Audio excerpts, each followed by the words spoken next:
Pobre, dito na ako sa ano, namusit na ako. Nawihan ako ng mga maliliit na pusit.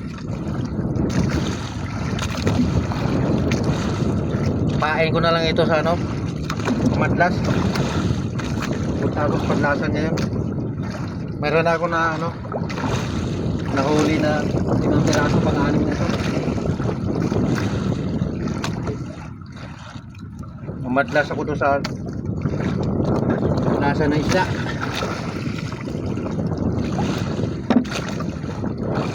Ito na yung binubuhay ko,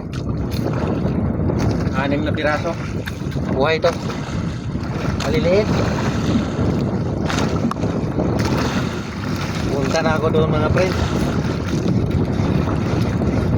Saka mayroong isda doon kasi matagal na hindi napuntahan.